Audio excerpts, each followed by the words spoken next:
students, welcome to my class. I am Surojit Banerjee. স্বাগত ছাত্রছাত্রীরা, আমি সুরজিৎ ব্যানার্জি। আজ আমরা এই পর্বে পড়ব সেট থিওরি। সেট বলতে কি বোঝায়? সেট হচ্ছে well defined collection of distinct objects. খেয়াল রাখবে, এখানে ওয়েল ডিফাইন্ড বিশেষণটা কালেকশনে প্রয়োগ করা হয়েছে। সুতরাং কালেকশনটাকে হতে হবে well defined. Collection well defined বলতে আমরা কি বুঝবো? কালেকশন ওয়েল ডিফাইন্ড বলতে আমরা এটাই বুঝবো যে কালেকশনের সদস্য কারা, এই বিষয়ে কোনো অস্পষ্টতা বা অনিশ্চয়তা থাকা চলবে না। There should be no ambiguity regarding the membership of a collection or of the collection, যেটা নিয়ে আমরা আলোচনা করছি। সুতরাং কালেকশনটাকে ওয়েল ডিফাইন্ড বলা মানে নিশ্চয়ই বুঝতে পেরেছ ছাত্রছাত্রীরা। এবার একটা এক্সাম্পল নেওয়া যাক। যে 4টি প্রশ্ন আমি করেছি। প্রথম প্রশ্ন হলো, তোমাদের ক্লাসে যত ভালো ছেলেরা আছে তাদের নিয়ে একটা কালেকশন। এই কালেকশন কি ওয়েল ডিফাইন্ড? একটু চিন্তা করলেই দেখতে পাবে যে ভালো ছেলে বা গুড বয়েজ বলতে আমরা কি বুঝবো, কাদেরকে আমরা বলবো গুড বয়েজ বা ভালো ছেলে। এ নিয়ে বিভিন্ন ছাত্রছাত্রীদের মধ্যে বা বিভিন্ন মানুষের মধ্যে বিভিন্ন ধরনের ধারণা রয়েছে। কোনো একরকম ধারণা বিরাজ করে না। সুতরাং গুড বয়েজ এর যে কালেকশন সেটা ওয়েল ডিফাইন্ড নয়। সুতরাং good boys in your class এই কালেকশনটা সেট হবে না।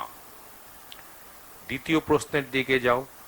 দ্বিতীয় প্রশ্নে বলেছি যে তোমাদের যে টেক্সট বুক, ধরা যাক সেখানে যে এক্সারসাইজ দেওয়া আছে, সেই এক্সারসাইজে যে সমস্ত প্রশ্নগুলো ডিফিকাল্ট, খুব কঠিন প্রশ্ন বা কঠিন প্রশ্ন, সেই কঠিন প্রশ্ন নিয়ে একটা কালেকশন।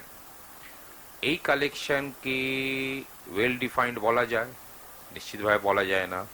কারণ কোনো ছাত্রর ক্ষেত্রে যদি কিছু প্রশ্ন যেগুলো কঠিন মনে হচ্ছে সেইগুলোই আবার অন্য কিছু ছাত্রের ক্ষেত্রে অত কঠিন মনে হচ্ছে না বা কঠিন মনে হচ্ছে না। সুতরাং কঠিন প্রশ্ন এটাকে বিভিন্ন ছাত্রছাত্রীদের কাছে বিভিন্ন রকম এর অর্থ বিরাজ করে। সুতরাং ডিফিকাল্ট কোশ্চেন্স বা difficult examples in your text book, এটা নিয়ে যে কালেকশন সেটা ওয়েল ডিফাইন্ড নয়। সুতরাং এটাও একটা সেট নয়। তৃতীয় প্রশ্নতে বা তৃতীয় এক্সাম্পলে চলে এসো। এখানে বলা হচ্ছে যে একটা কালেকশন হচ্ছে ওই সমস্ত প্রাইম নাম্বারসগুলো নিয়ে যারা 1 থেকে 100-র মধ্যে রয়েছে। মানে 1 থেকে 100-র মধ্যে যতগুলো মৌলিক সংখ্যা আছে সেটার কালেকশন। এ নিয়ে কোনো অস্পষ্টতা নেই। 1 থেকে 100-র মধ্যে যে প্রাইম নাম্বারসগুলো সেগুলো আমরা লিখে ফেলতে পারবো। সুতরাং এই কালেকশনটা হচ্ছে ওয়েল ডিফাইন্ড। সুতরাং এটি একটি সেট। মানে 1 থেকে 100-র মধ্যে যত মৌলিক সংখ্যা আছে সেটা নিয়ে যে কালেকশনটা তৈরি করব, এটা হচ্ছে একটা সেট। এবার চতুর্থ প্রশ্নে চলে এসো। চতুর্থ প্রশ্ন হচ্ছে যে সমস্ত প্রাইম নাম্বারসগুলো নিয়ে একটা কালেকশন। এটা কি একটা সেট? এই একটা এখানে আমরা একটা কঠিন প্রশ্নের সম্মুখীন হব। যেমন একটা প্রশ্ন নিয়ে নেওয়া যাক। If we pose the problem, does the number 2 to the power 2 to the power 9 plus 1 belong to the collection of all prime numbers? তাহলে তোমরা কি বলবে? চিন্তা করো, কিছুক্ষণ পজ দাও।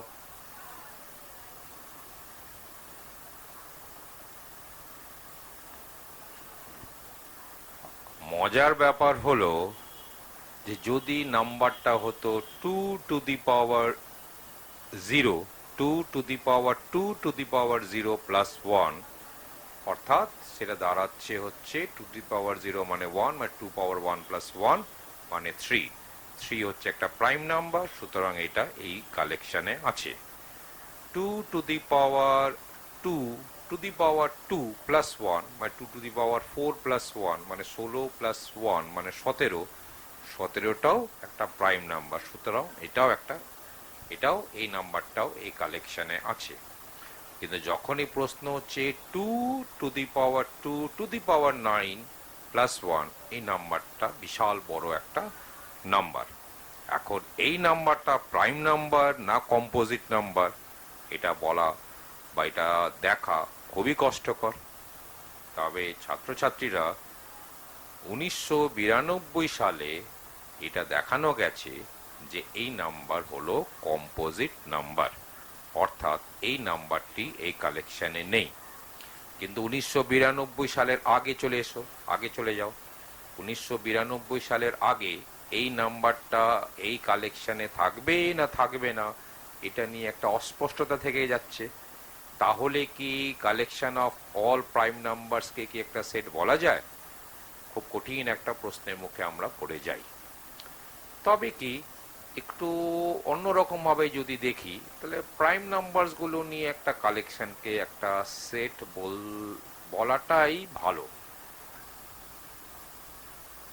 a ইকুয়াল টু সেকেন্ড ব্র্যাকেটে 1, 2, 3, 4, এটি একটি সেট।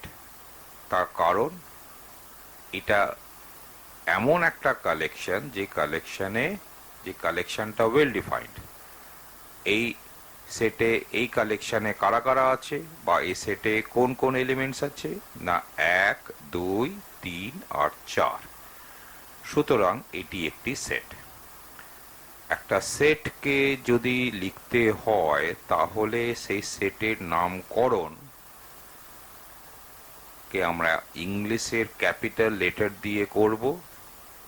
যেমন এখানে সেটের নোটেশনটা হলো ক্যাপিটাল এ। তেমনি আরেকটি সেট নেওয়া যাক বি। বি হলো এমন একটা সেট যে সেটে এলিমেন্টস গুলো হচ্ছে A1, A2, A3, A4, A5। খেয়াল করো ছাত্রছাত্রীরা, সেট লিখতে গিয়ে আমরা সেকেন্ড ব্র্যাকেটের ব্যবহার করেছি। সেকেন্ড ব্র্যাকেটের মধ্যে আমাদের এলিমেন্টস গুলো লিখতে হবে। আরেকটি সেট নেওয়া যাক যে সেটটি খুবই পপুলার একটি সেট, সেটা হলো n মানে set of all natural numbers, বা বাংলায় বললে অখণ্ড সংখ্যা বা ধনাত্মক পূর্ণ সংখ্যা নিয়ে সেট। তার এই সেটে কোন কোন এলিমেন্টস আছে 1, 2, 3, 4 এরকম ভাবে যে সেটটা থাকে, এই সেটে আরো কি কি এলিমেন্টস আছে 100, 101, 102, 1000, 1020 এইরকম সমস্ত যে অখণ্ড সংখ্যাগুলো আছে অর্থাৎ ধনাত্মক পূর্ণ সংখ্যাগুলো, সেইগুলো নিয়েই এই সেট। এই সেটকে আমরা ডিনোট করি ক্যাপিটাল এন দিয়ে, কিন্তু এই এনটা আমরা সাধারণ ক্যাপিটাল এন না লিখে এরকম একটু ডিজাইন মার্কা এন দিয়ে ডিনোট করব, কারণ এটাই একটা রেওয়াজ। এইবার যদি ধরা যাক একটি সেট নিলাম, এই সেটের একটা এলিমেন্ট ধরা যাক এক্স, তাহলে আমরা যে সিম্বলটা ব্যবহার করব সেটা অনেকটা এপসাইলনের মতন দেখতে, তবে ঠিক এপসাইলন নয়।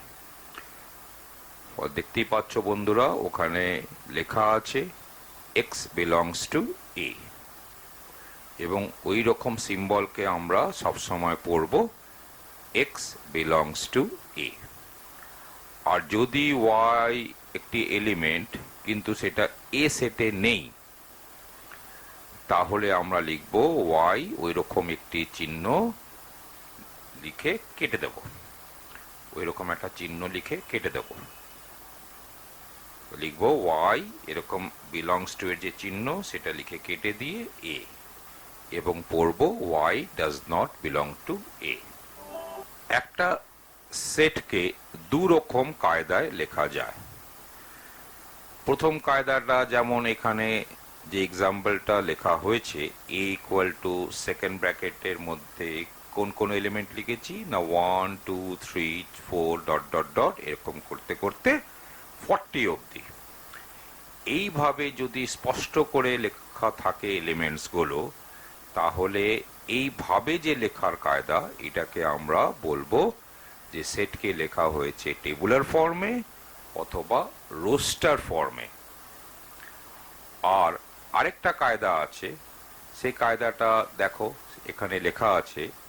কেমন ভাবে লেখা আছে, a equal to second bracket দেওয়া হয়েছে, সেকেন্ড ব্র্যাকেটের মধ্যে x, তারপরে কোলন ব্যবহার করা হয়েছে, কোলনও ব্যবহার করা যাবে বা সোজা একটা দাগও ব্যবহার করা যাবে।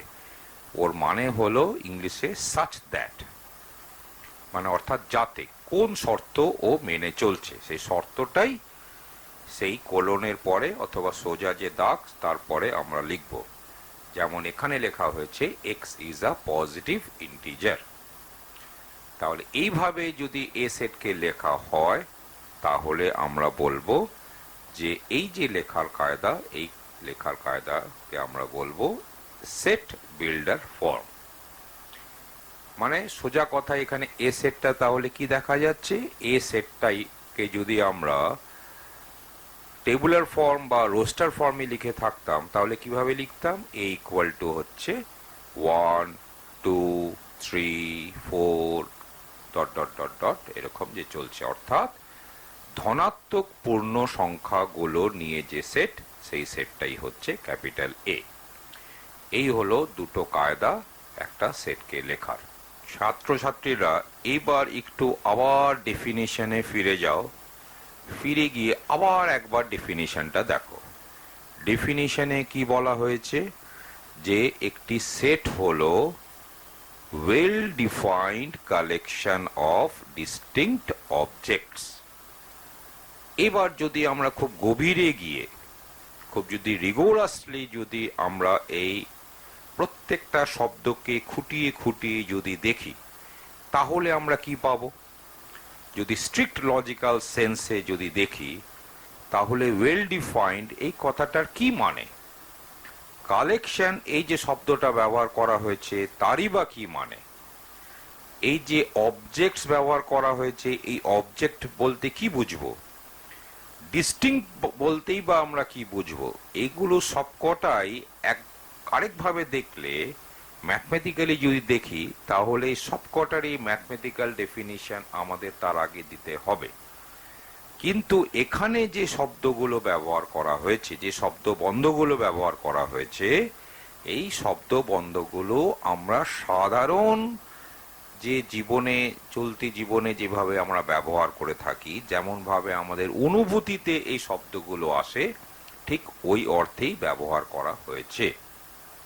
তাহলে এইভাবে দেখলে এই ডেফিনিশনকে কিন্তু ম্যাথমেটিক্যালি পোক্ত ডেফিনিশন বলা যায় না। ইংলিশে বলতে গেলে এটাকে আমরা বলবো যে নাইভ অ্যান্ড ইনটিউশনাল ডেফিনিশন। আপাতত আমরা এই ডেফিনিশন নিয়ে এগোবো। পরবর্তী কোনো একটি এপিসোডে বা পর্বে আমরা সেট থিওরির অ্যাক্সিওমেটিক ডেফিনিশন যেটা আছে সেটা নিয়ে আলোচনা করব। তবে ছাত্রছাত্রীরা এই ডেফিনিশনটা যেটা এখানে দেওয়া হয়েছে সেইটা জানলেই চলবে। অ্যাক্সিওমেটিক ডেফিনিশন বিএসসি অনার্স অবধিও প্রয়োজন পড়বে না। সুতরাং এই ডেফিনিশনকে ভিত্তি করেই আমরা এগোবো। এবার কয়েকটা বিশেষ বিশেষ সেটের সংজ্ঞা দেখে নেওয়া যাক। প্রথম যে সেট, সেটা এমটি সেট বা নাল সেট কাকে বলে। একটা সেট যে সেটে কোনো এলিমেন্টই নেই তাকেই বলা হয় নাল সেট।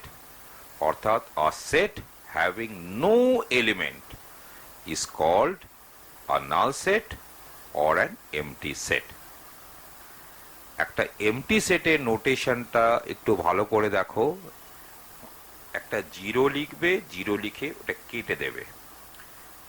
খেয়াল করো ছাত্রছাত্রীরা, ফাই কিন্তু নাল সেটের নোটেশন নয়। নাল সেটের নোটেশনটা জিরো লিখবে, জিরো লিখে এই রকম একটু তির্যক ভাবে কেটে দেবে। খেয়াল করো, এটা যদি একটু দ্রুত লিখতে চাও তো লিখতে লিখতে অনেকটা ফাই এর মতন হয়ে যায়।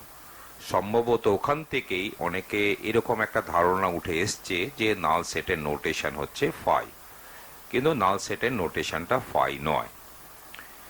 ঠিক আছে, তো নাল সেট হচ্ছে এমন একটা সেট যে সেটে কোনো এলিমেন্টই নেই।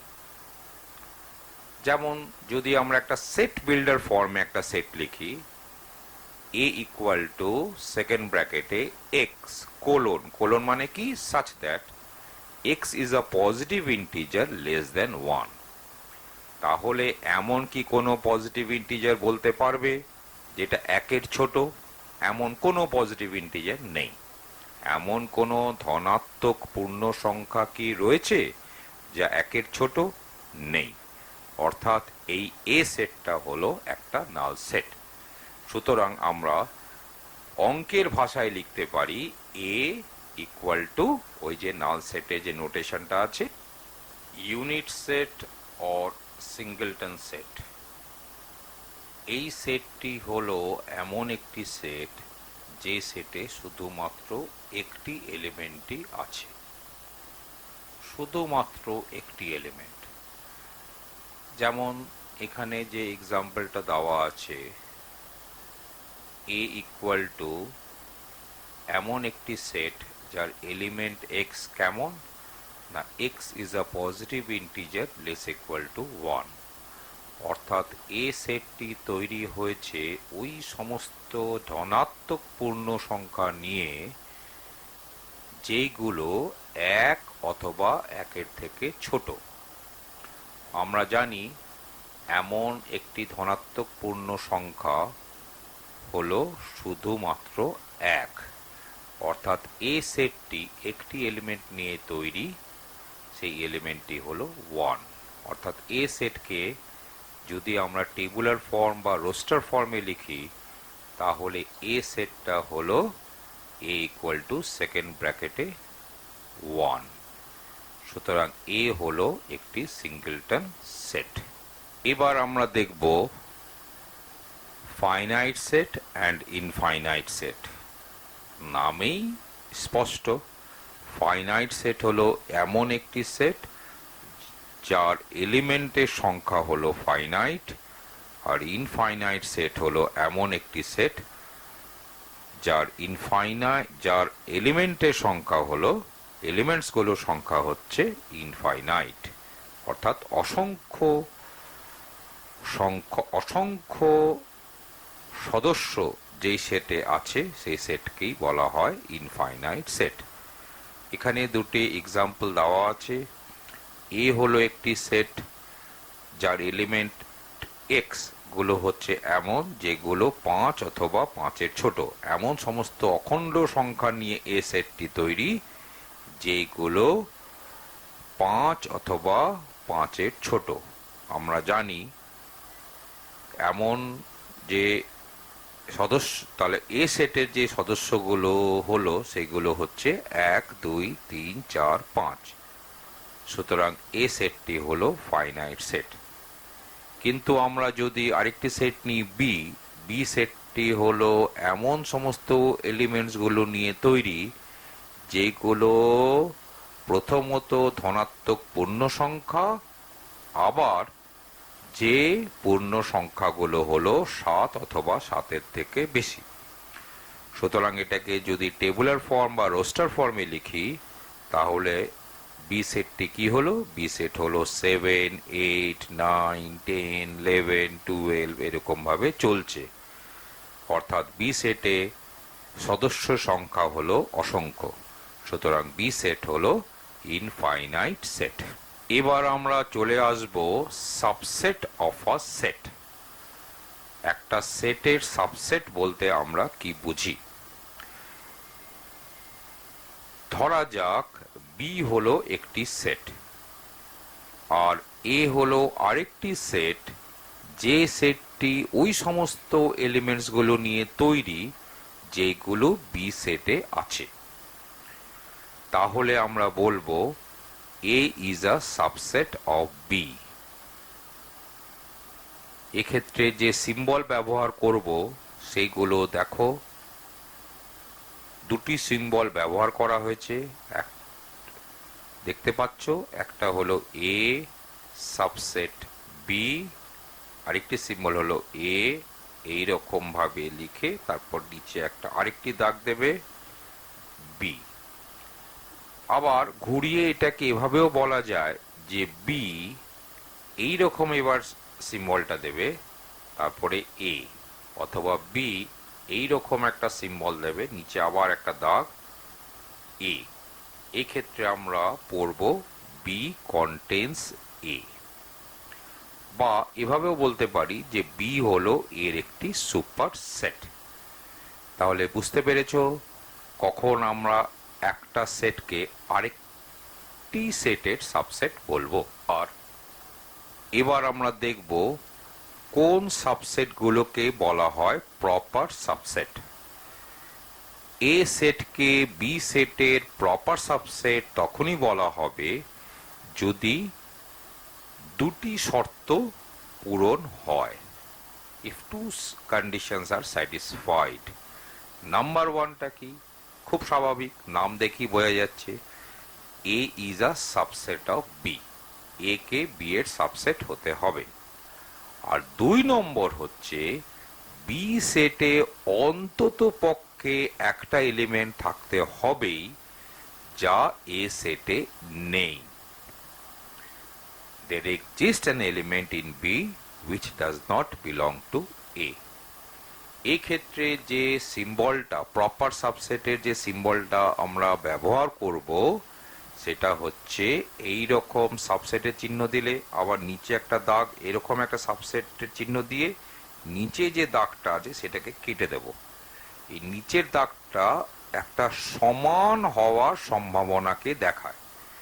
যেহেতু এখানে A is a proper subset of B, তাহলে A B এর সমান কখনোই হতে পারে না, কারণ বি তে অন্তত পক্ষে একটা এলিমেন্ট আছেই যা এ সেটে নেই। এ কারণে প্রপার সাবসেটের সিম্বলটা খেয়াল করো। প্রপার সাবসেটের সিম্বলটা কি? এইরকম একটা সাবসেটের সিম্বল দেবে আর নিচে যে সমান দাগটা আছে সেটাকে কেটে দেবে। এটাই হলো প্রপার সাবসেটের সিম্বল। খুব গুরুত্বপূর্ণ প্রশ্ন, একটু চিন্তা করে বলো যে আমরা কি নাল সেটকে, নাল সেট যেটার চিহ্নটা তো আগেই বলেছি 0 লিখে কেটে দেবে, সেই নাল সেটকে কি যে কোনো সেটের সাবসেট বলতে পারি? আর যদি তা হয় তাহলে এই সাবসেটকে কি প্রপার সাবসেট বলা চলে? অর্থাৎ নাল সেটকে কি যে কোনো একটি সেটের সাবসেট এবং সেই সাবসেট কি প্রপার সাবসেট হবে, এরকমটা কি বলা যায়? একটু চিন্তা করো, ভিডিওটাকে পজ দাও, পজ দিয়ে দেখো যে তোমাদের বক্তব্য, তোমার বক্তব্য কি। একটা প্রশ্ন দিয়েছিলাম, নাল সেটকে যে কোনো সেটের সাবসেট বলা যায়? প্রাথমিকভাবে এই প্রশ্নটা একটু বিভ্রান্তিকর মনে হতে পারে। ঠিক আছে, আমরা এভাবে দেখি। ধরলাম যে এ হলো যে কোনো একটা সেট, আর ঠিক আছে ধরলাম যে null set is not a subset of A. ঠিক আছে, তাহলে এর মানে হলো যে এই নাল সেট থেকে একটা এলিমেন্ট মানে there exists A belongs to null set such that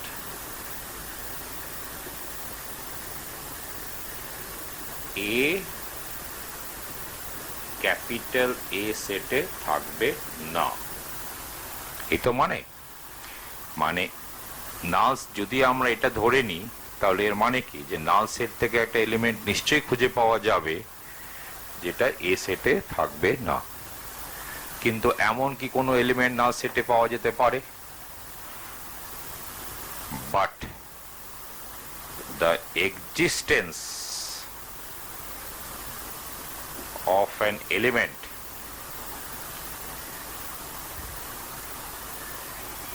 in null set is an impossibility. এ সম্ভব নয়।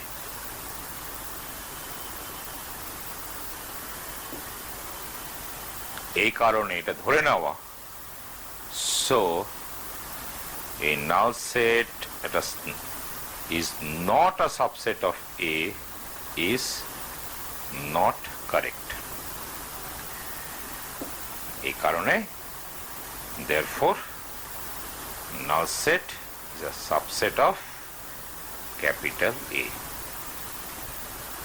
ঠিক আছে বন্ধুরা, ছাত্রছাত্রীরা বুঝতে পেরেছো? যদি কোনো ধরনের অসুবিধা হয় কমেন্টে লিখে পাঠাও, অথবা যে নাম্বারটা দিয়েছি ফোন নাম্বারটা সেখানে হোয়াটসঅ্যাপ করতে পারো, অথবা একটা মেল আইডি দেওয়া আছে সেখানেও তোমরা তোমাদের প্রশ্ন রাখতে পারো। কিন্তু আরেকটা প্রশ্ন ছিল এর সঙ্গে, যে নাল সেটকে কি যে কোনো সেটের প্রপার সাবসেট বলা যায়? তাহলে এখন কোশ্চেনটা করা যাক, ইজ নাল সেট, এই যে সিম্বলটা, a proper subset, a proper subset of any set. তো এ ধরলাম যে কোনো একটা সেট।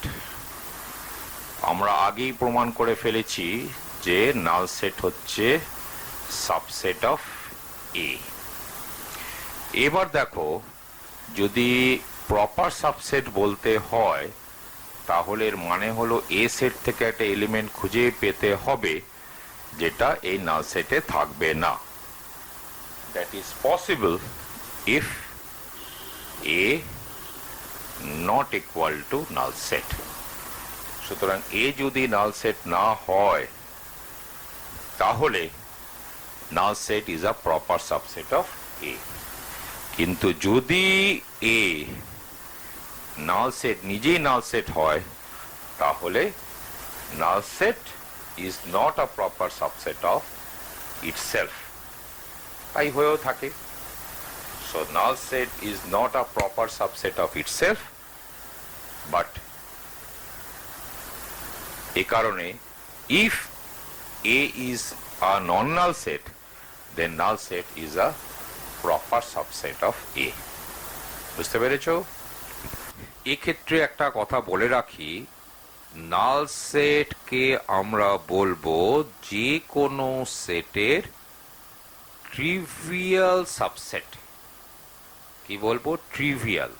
সুতরাং নাল সেট বা এমটি সেট কে আমরা যে কোনো সেটের ট্রিভিয়াল সাবসেট বলবো। আমরা আগেই দেখেছি নাল সেট যে কোনো সেটের সাবসেট তো বলা যায়, আবার এই সাবসেটকে প্রপার সাবসেটও বলা যায় যদি আমরা সাবসেট এবং প্রপার সাবসেটের ডেফিনিশনকে যদি একটু খেয়াল করি। এবার চলে আসি কখন দুটো সেটকে বলবো সমান। এ সেট অ্যান্ড বি সেট, এই দুটো সেটকে আমরা বলবো ইকুয়াল অথবা আইডেন্টিক্যাল যদি প্রথমত এ সেটের প্রত্যেকটা এলিমেন্ট বি সেটে থাকে আবার বি সেটের প্রত্যেকটা এলিমেন্ট এ সেটে থাকে। অর্থাৎ অঙ্কের ভাষায় বললে এ আর বি কে সমান, এ সেট আর বি সেটকে সমান তখনই বলবো যদি দুটো শর্ত পূরণ হয়। 1 নম্বর A is a subset of B, আর 2 নম্বর B is a subset of A. এবং এক্ষেত্রে দুটো সেট যদি সমান হয় তাহলে আমরা এ ওই ইকুয়াল টু যে সাইনটা আমরা ছোটবেলা থেকে দিয়ে এসেছি সেই সাইনটা, তারপরে বি, মানে এ ইকুয়াল টু বি। এবার চলে আসি power set of a set কাকে বলে। ধরা যাক এস যে কোনো একটা সেট নিলাম। খেয়াল রাখবে ছাত্রছাত্রীরা, যখনই আমরা বলি এ যে কোনো একটা সেট, তখন এ সেট কিন্তু এমটিও হতে পারে, নন এমটিও হতে পারে, ফাইনাইটও হতে পারে, ইনফাইনাইটও হতে পারে। অর্থাৎ যখনই আমরা বলবো এ হলো একটি সেট, অর্থাৎ ইংলিশে যদি বলি এ ইজ আ সেট, তাহলে যত রকম সম্ভাবনা খোলা আছে সমস্ত সম্ভাবনাই এখানে খোলা থাকবে। অর্থাৎ এ যে কোনো ধরনের একটা সেট হতে পারে, ইনক্লুডিং নাল সেট বা এমটি সেট। তাহলে ধরলাম এস হলো যে কোনো একটি সেট। এস সেটের পাওয়ার সেট, যেটার সিম্বল হলো পি, তারপরে ব্র্যাকেটে এস, তবে এখানে পিটাকে সাধারণ ক্যাপিটাল পি না লিখে একটু ফ্যাশনেবল পি লিখবে, একটু বেঁকিয়ে লিখবে, দেখতে ভালো লাগে, বাস, আর কোনো কারণ নেই। বেঁকিয়ে পি লিখলে ব্র্যাকেটে এস। এই সেটটা কেমন সেট না, এটা এস এর যত রকমের সাবসেটস হতে পারে সবকটা নিয়ে যে সেট, সেটাই হচ্ছে পিএস বা power set of the set S. So, okay, we take an example of power set of a set. Suppose S equal to second bracket A comma B. So S contains only two elements A and B. So what will be the power set of S? I have told you before that the notation of the power set of S is PS, but write P in some fashionable form, so stylized form of P. So PS means the set of all subsets of S. So write down all the subsets of S. So we know that null set is a subset of S. So null set will belong to PS. Another set is, just write down a subset of S containing one element. So this is a subset of S, and so this is an element of PS. Similarly, this is also an element of PS, and one more subset of S is the set S itself. So there is no more subset of S. So this is the power set of S. Now what will be the power set of null set? We know, so this means you have to write down all subsets of null set. So there is only one subset of a null set, which is the null set. So this set contains the element null set. Remember, null set is indeed a null set, but this set is not a null set. This is a set containing an element which is the null set. Okay, so this set is not a null set. Now if S contains n elements, which we can symbolically write as mod S equal to n. এই হলো notation যে S সেটে কটা element আছে। তো যদি S সেটে n খানা এলিমেন্টস থাকে, তাহলে PS এই সেটে কটা এলিমেন্ট থাকবে না এটাতে থাকবে 2 to the power n. So the number of proper subsets of PS no, sorry, the number of proper subsets of S is 2 to the power n minus 1. Okay, because you have to eliminate one set from this collection, which is the set S itself, because S is not a proper subset of itself. Okay students, got it? If you have any problem, write in the comment box, or you can WhatsApp me in the number that I have given, or you can also ask your question in my mail ID. I will try to reply your queries.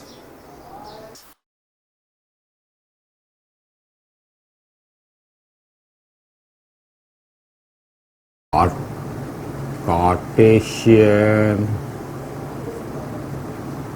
product of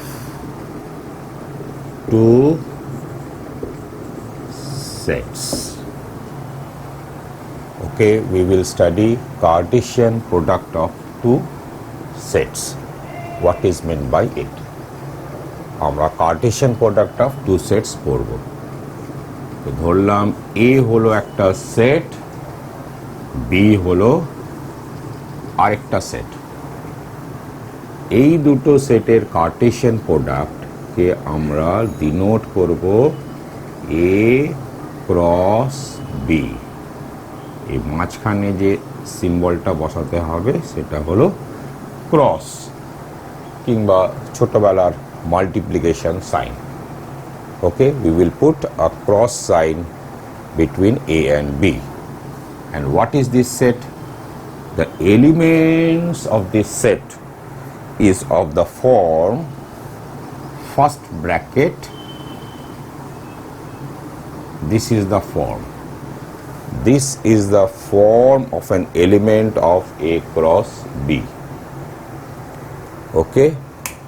This is the form of an element of A cross B. So you have two positions. So this is an ordered pair. First position will be filled up by an element of A, and the second position will be filled up by an element of B.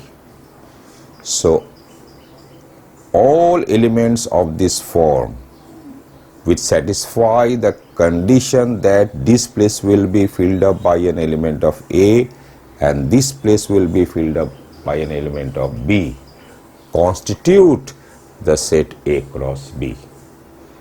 এই রকম দেখতে যত রকমের elements হতে পারে, যেখানে এই পজিশনটা A সেট থেকে আসবে আর এই পজিশনটা B সেট থেকে আসবে, এরকম যতগুলো এলিমেন্টস আছে, এটা নিয়ে যে সেটটা হবে সেটাই হলো A cross B।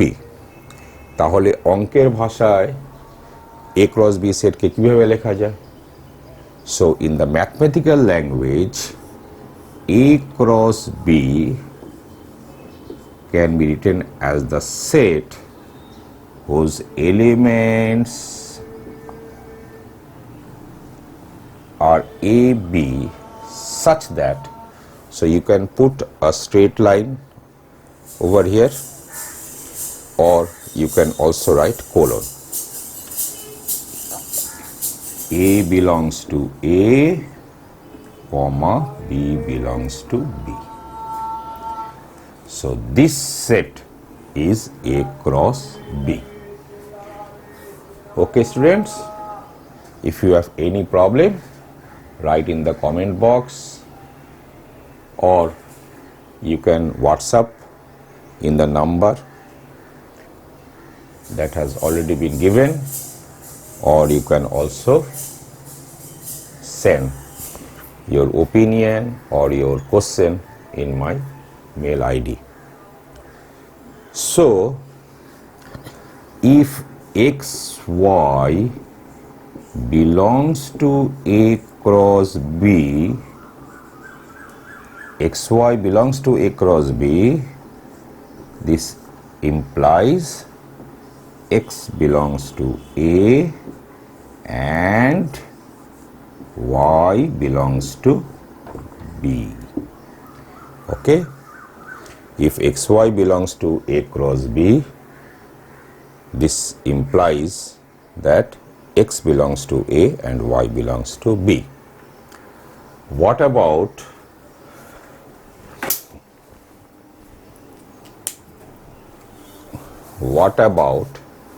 if xy not belongs to A cross B? So xy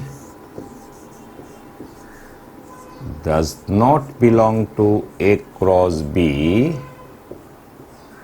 implies, what implies? What does this imply? যদি xy A cross B সেটে না থাকে তাহলে এটা বলতে আমরা কি বুঝবো বা এখান থেকে কি বলা যায়? দেখো যদি xটা A তে থাকে কিন্তু yটা B তে না থাকে তাহলে কিন্তু xyটা A cross B তে থাকছে না, অথবা xটা A তে আছে কিন্তু yটা B সেটে নেই তাহলেও কিন্তু xyটা A cross B তে নেই।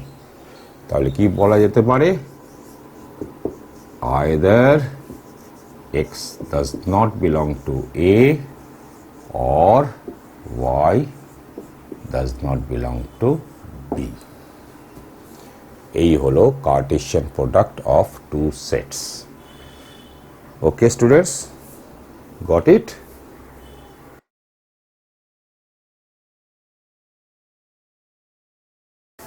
Now we will study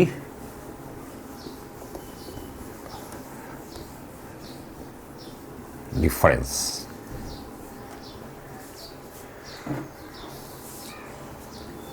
Difference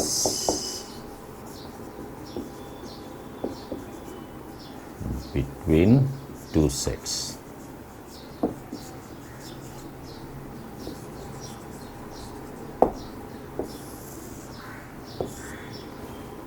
Take A, let A be a set and B be another set. The difference of the set A from the set B, which is denoted by A backslash B. So this is the notation of the set, which set the difference of A from the set B. This is also called the relative complement of B in A. Relative complement of B in A. What is this set? This set is formed with the elements of B which are not in B. So this means that X such that, or you can also write colon, X belongs to A and X does not belongs to B. So you have to, so write down the elements of the set A, but eliminate all those elements which belong to the set B. Okay?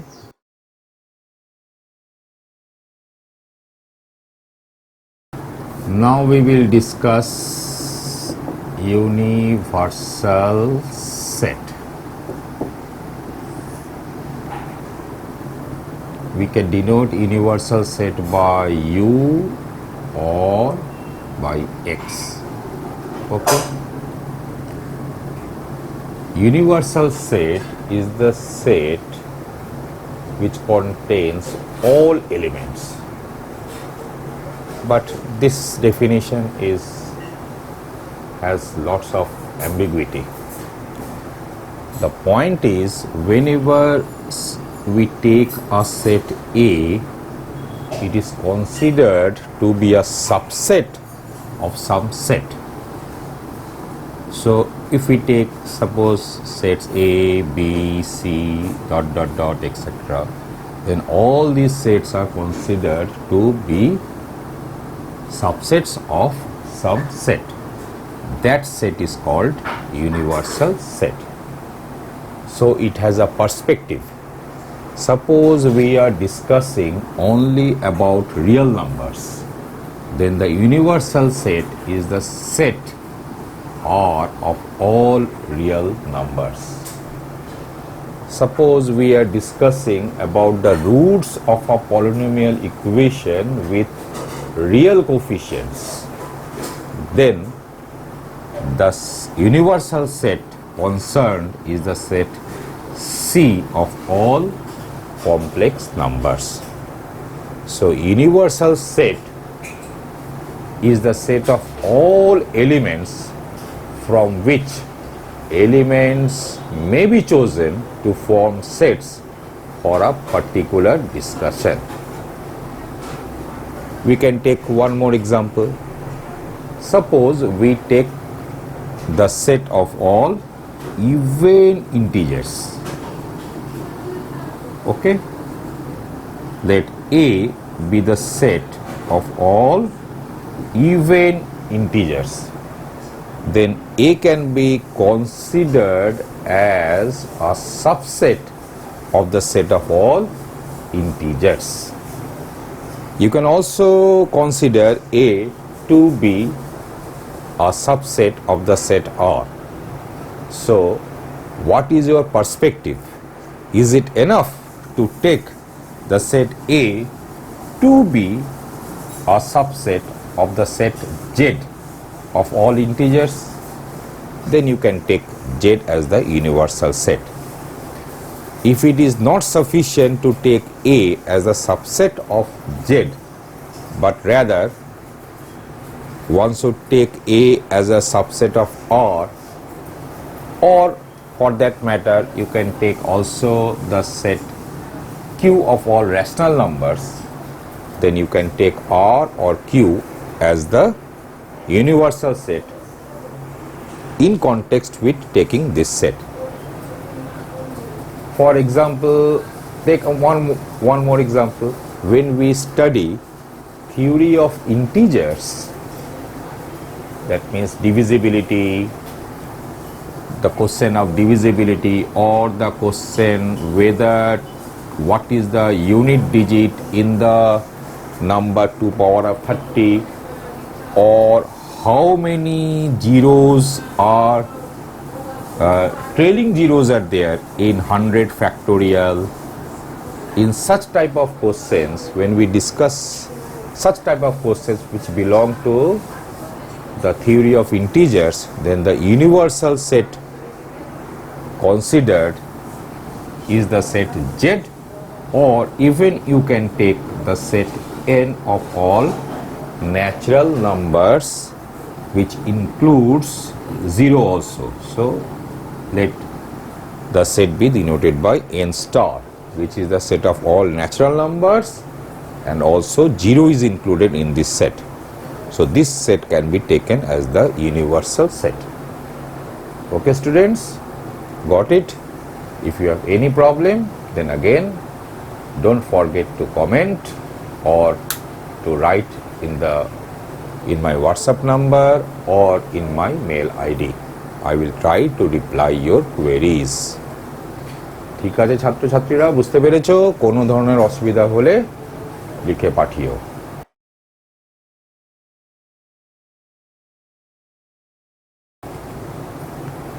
এবার যখন আমরা universal set define করে ফেলতে পারলাম, তাহলে এইবার relative complement of the universal set X in a set A, এই কথাটাকেও বলে ফেলতে পারি, যেটাকে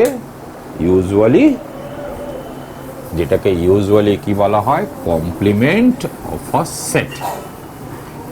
তাহলে কমপ্লিমেন্ট অফ আ সেটটা কি?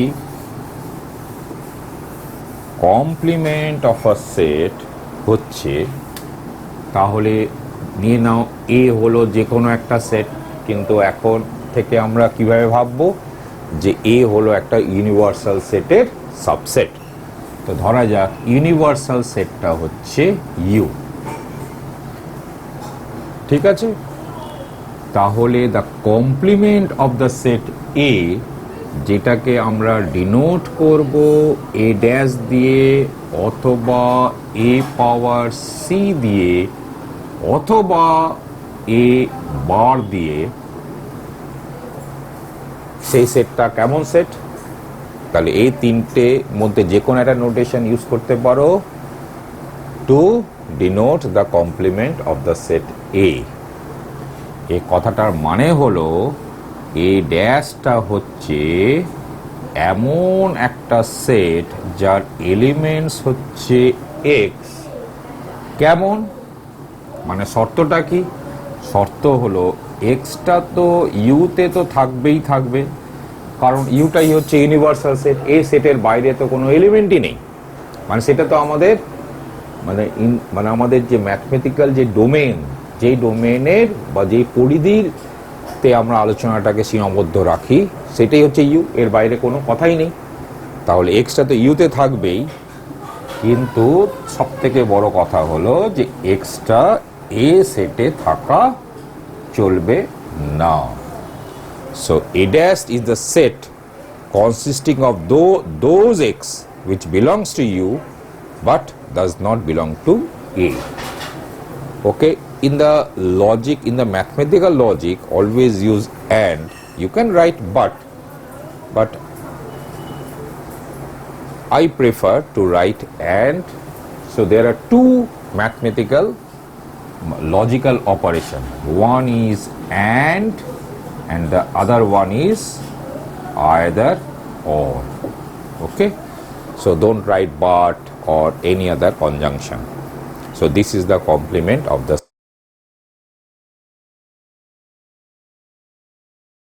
set A. For example,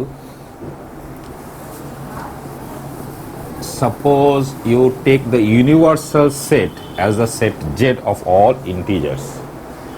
So take n as the set of take n as the universal set. Okay, n এই যে ন্যাচারাল নাম্বারের যে সেট, এটাকে আমরা ইউনিভার্সাল সেট নেব। ন্যাচারাল নাম্বার কাকে বলে? বাংলায় বললে দু রকম শব্দ ব্যবহার হয়, একটা হলো অখণ্ড সংখ্যা আর আরেকটা হচ্ছে ধনাত্মক পূর্ণ সংখ্যা। তাহলে এনটাই হচ্ছে আমাদের ইউনিভার্সাল সেট। এবার ধরা যাক আমরা একটা সেট এ নিলাম, এটা হচ্ছে set of all even integers. তাহলে এ কমপ্লিমেন্টটা কি হবে? এ কমপ্লিমেন্টটা স্বাভাবিকভাবে এন সেটের ওই সমস্ত এলিমেন্টগুলো হবে যেগুলো এ সেটে নেই। মানে কি, ইভেন ইন্টিজার্স বাদে বাকি যে সমস্ত ইন্টিজার্সগুলো আছে সেটাই। মানে set of all odd integers. একটু সহজ এক্সাম্পল নেওয়া যাক। ধরা যাক ইউনিভার্সাল সেটটা হচ্ছে A B C D E F, বাস এই কটা, মানে এই ছটা এলিমেন্টস নিয়েই হচ্ছে universal set. So this is the universal set under consideration. Now take A as the set A D E F. Okay, so since this has been taken as a universal set, so any set under consideration must be a subset of U. So we have discussed this in our definition of universal set. So what will be a complement? So a complement consists of those elements which belong to U but does not belong to A. So find out such element. So one such element is B and another element is C. There is no more element in U which does not belong to A. So this is a complement. Got it, students? So again, if you have any problem, don't hesitate to write.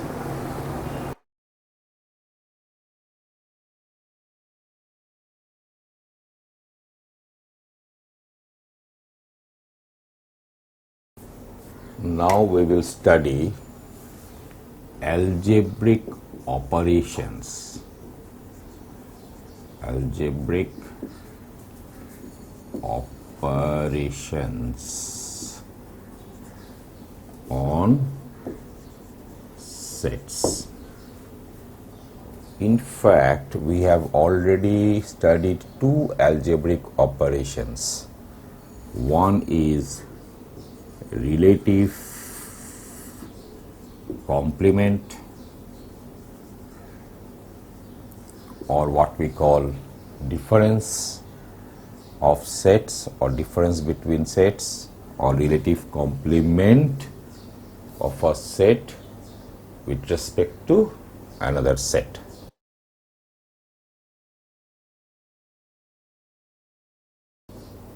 And one is complement of a set with respect to universal set.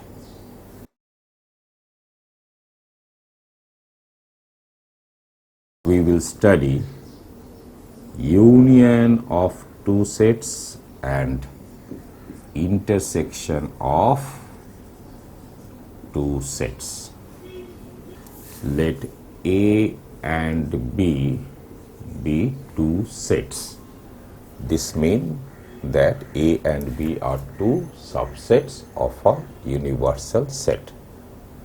The union of these two sets denoted by A union B. This is the symbol for the union of two sets. What is this set? This set consists of those x which either x belongs to A or x belongs to B.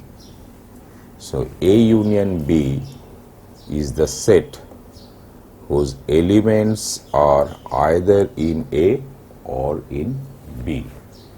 Remember that if suppose an element A belongs to both A and B, then also A belongs to A union B. Because if you look into the definition carefully, you will find that A belongs to A is correct. So A belongs to A union B. This means that either or is always inclusive. This includes both. So there is no need to write both.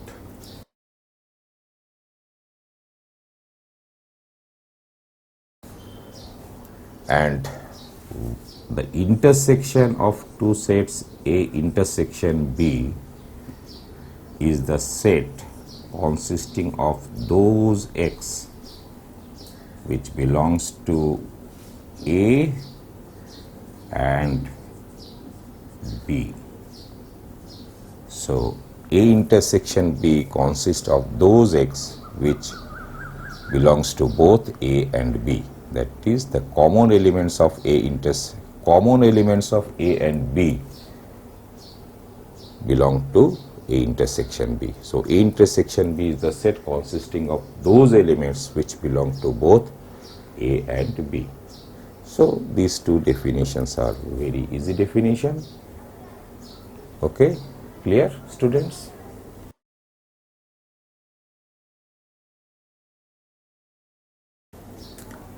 Now take some examples. Suppose A equal to A, B, C, D, E, F and B equal to A, C, E, F, U, V. Then what will be A union B? I have told you that A union B is the set consisting of elements which either belong to A or B. So these elements are A, B, C, D, E, F, U, V. And what will be A intersection B? A intersection B is the set consisting of those elements which are common to both A and B.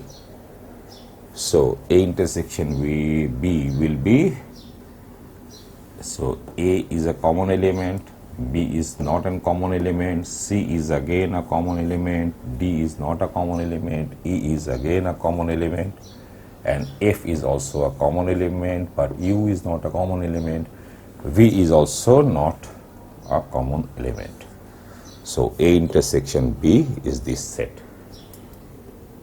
If X belongs to A union B, X belongs to A union B implies either X belongs to A or X belongs to B. Okay. So if either X belongs to A or X belongs to B, then X belongs to A union B by definition. And if X belongs to A intersection B, this implies X belongs to A and X belongs to B. Okay, clear? Now, can you tell me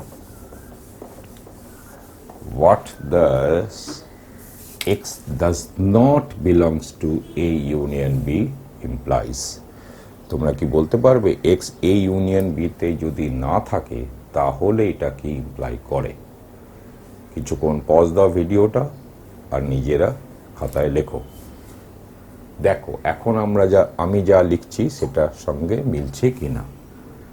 এটা imply করবে extra এতে নেই and extra বিতে নেই। X does not belong to A and X does not belong to B. If you have any trouble in writing this, think about it. And what will X does not belong to A intersection B imply? This implies that either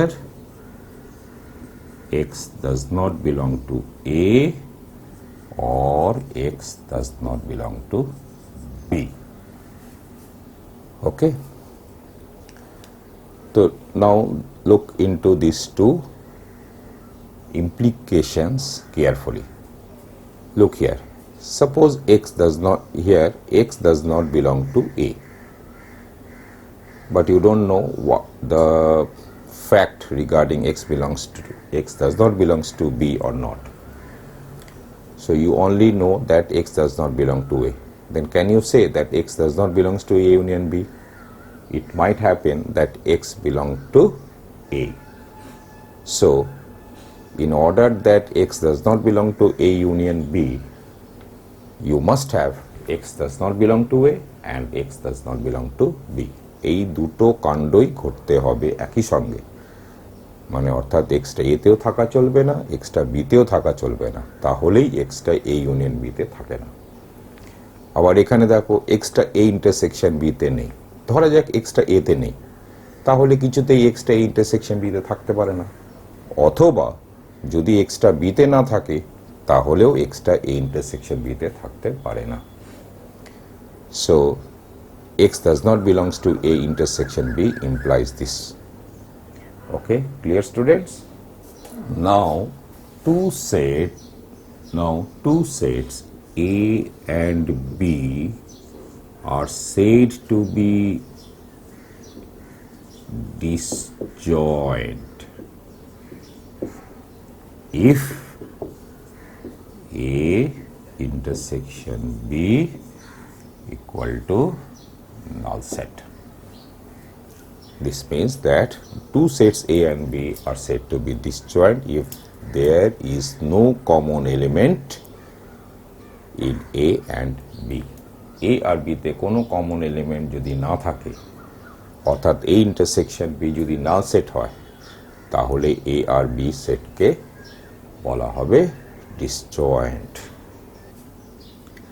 স্ক্রিনে বেশ কিছু থিওরামস উঠে আসছে, যেগুলো অনেক সময় properties বা লজও বলা হয়, তবে সেগুলোকে থিওরাম বলাটাই ভালো। তো স্ক্রিনে যে সমস্ত থিওরামসগুলো লেখা পড়েছে ভালো করে খেয়াল করো, তার মধ্যে আমি কয়েকটা লিখছি। এ যদি যে কোনো সেট হয়, এর সঙ্গে ইউনিয়ন যদি করি ইউনিভার্সাল সেটের, তাহলে কি হবে? ইউনিভার্সাল সেটটাই হবে। যদি আমরা এর সঙ্গে ইন্টারসেকশন করি ইউনিভার্সাল সেটের, তাহলে কি হবে? এ সেটটা হবে। যদি এর সঙ্গে ইউনিয়ন করি নাল সেটের, তাহলে কি হবে?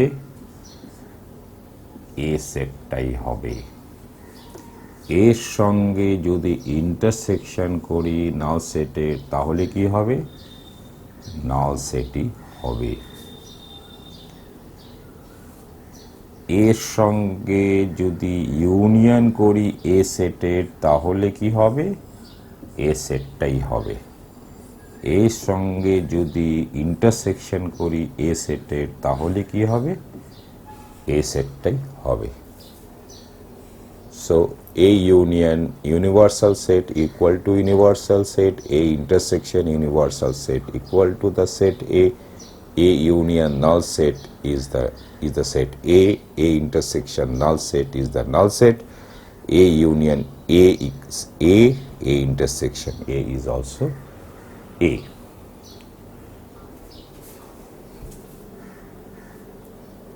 আরো কিছু প্রপার্টিজ দেখি।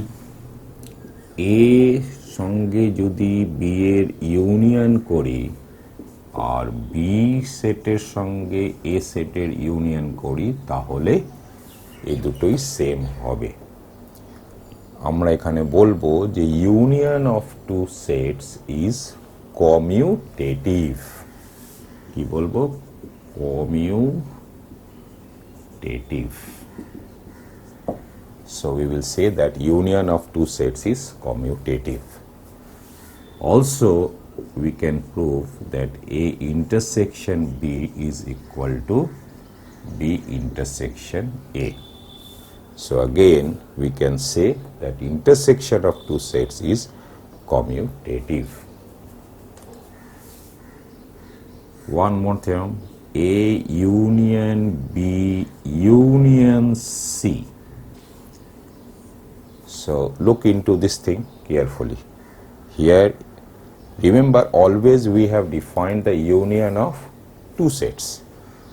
So here there is also union of two sets. One is B union C. This is one set, and you have to write B union C on right, and then write A on the left, and take union of A union B intersection C. And here you do A union B, then union with C. So here you have done A union B. So this is one set. So keep this set on the left, and keep C on the right, and then do the union. So you will see that, but it can be proved that these two sets are same. Here we say that union of two sets is associative. So after proving this thing, you can write this to be equal to A union B union C. So from now on, there is no need to put bracket, because তো আমরা প্রমাণ করতে পেরে যাব যে A union B union C equal to A union B union C, এবং আমরা এটাকে বলবো যে union of sets is associative বা অ্যাসোসিয়েটিভ প্রপার্টি মেনে চলে ইউনিয়ন অফ সেটস। এবার যেহেতু এখানে দেখতে পেলাম ব্র্যাকেটের পজিশনের কোনো তফাৎ হচ্ছে না, মানে এখানে ব্র্যাকেট দিই বা এখানে ব্র্যাকেট দিই, there is no difference, so we can write this to be equal to A union B union C. So there is no need to put bracket. Remember, from now on, when after proving this, you can write this equal to this equal to this. Similar things happen also for intersection. That is A intersection B intersection C is equal to A intersection B intersection C. So we can say that intersection of sets is also associative. So this can be proved. So you can write this as A intersection B intersection C. So again there is no need to put bracket. One more theorem is A union B intersection C. This is equal to A union B intersection A union C. We say that union is distributive over intersection, or we can simply write this to be distributive property. So union, this can be proved. So try to prove this at your home, and if you find any difficulty in proving, again you ask me in the comment box or in my WhatsApp number, or you can even ask me in my mail ID. So this is a distributive property. One more distributive. Now the question is whether this is true or not. A intersection B union C. A intersection B union C is A intersection B union A intersection C or not. This is also true. It can be proved that this is equal to this. So you can say that intersection is also distributive over union. Intersection is distributive over union. So এটাকেও এক কথায় বলা যেতে পারে যে distributive property এখানে hold করছে। তবে কথাটা ডিস্ট্রিবিউটিভ প্রপার্টি এভাবে না বলে এটা বললে অনেক ভালো লাগে যে union is distributive over intersection এই ক্ষেত্রে, আর এই ক্ষেত্রে হচ্ছে intersection is distributive over union. এক্ষেত্রে কি union is distributive over intersection, এক্ষেত্রে কি intersection is distributive over union. যেমনটা ধরা যাক ছোটবেলার একটা ব্যাপার বলছি, যেমন 2 into 3 plus 2, এটাকে কি লিখতে পারি 2 into 3 plus 2 into 2। এর মানে হলো যে multiplication is distributive, multiplication is distributive over addition. কিন্তু যদি আমরা উল্টো করি 2 plus 3 into 2, এটাকে কি লেখা যায় 2 plus 3 into 2 plus 2 লেখা যায় না। অর্থাৎ addition is not distributive over multiplication. কোন সেন্সে? এমনি নাম্বারসের মাল্টিপ্লিকেশন অ্যাডিশন এই রেসপেক্টে। ঠিক আছে, তো এটাই হলো ডিস্ট্রিবিউটিভ প্রপার্টি। এবার আরেকটা প্রপার্টি দেখা যাক। প্রপার্টিটা হলো A union A intersection B. মনে রাখবে এ আর বি যে কোনো দুটো সেট। এটা কত হবে না, এটা এ হবে। একটু চিন্তা করে দেখো, এর সঙ্গে ইউনিয়নটা করা হচ্ছে এ ইন্টারসেকশন বি এর, অর্থাৎ এ এর সঙ্গে ইউনিয়ন কার এর একটা সাবসেটেরই, সুতরাং এ হবে। এটা প্রুফ করবে, যদি কোনো অসুবিধা হয় জিজ্ঞেস করবে। এটাকে আমরা বলি অ্যাবজর্পটিভ প্রপার্টি। অ্যাবজর্পটিভ প্রপার্টি। আরেকটা অ্যাবজর্পটিভ প্রপার্টি আছে, সেটা কিরকম না, এর সঙ্গে ইন্টারসেকশন করলাম এ ইউনিয়ন বি, তাহলেও এটা এ হবে। খেয়াল করো, এই দুটো ক্ষেত্রে বি সেটটা যাই হোক না কেন, অর্থাৎ এই দুটোই true for any set B. বা আরো ভালো করে বললে, আগেই বলেছিলাম, যদি ইউনিভার্সাল সেট হয় ইউ, তাহলে এটা কি, এটা হলো সাবসেট অফ ইউ, আর বিটাও কি subset of U. So these two properties are called absorptive property, এবং এটা বাড়িতে ট্রাই করবে। Try to prove this at home. Again, if you have any difficulty or any trouble or any problem in solving or proving these two theorems, then write in my comment box or WhatsApp me. I will try to help you. আরো কয়েকটা theorem বলি যেটা বাড়িতে try করবে। সেটা হলো এ backslash B, মানে সেই ডিফারেন্সটা, এটা হবে A intersection B complement. Try করবে বাড়িতে। আরো দুটো প্রপার্টিজ বলি বা থিওরেম বলি। এই থিওরেমের নাম হলো ডি মর্গ্যানস ল। সেই ডি মর্গ্যানস লটা কি? এক নম্বর হলো এ ইউনিয়ন বি এর কমপ্লিমেন্ট হয় A complement intersection B complement. দুই নম্বর হলো A intersection B complement is equal to A complement union B complement. এই দুটোর মধ্যে আমি একটা প্রুফ করে দেব। Okay, this much for this episode.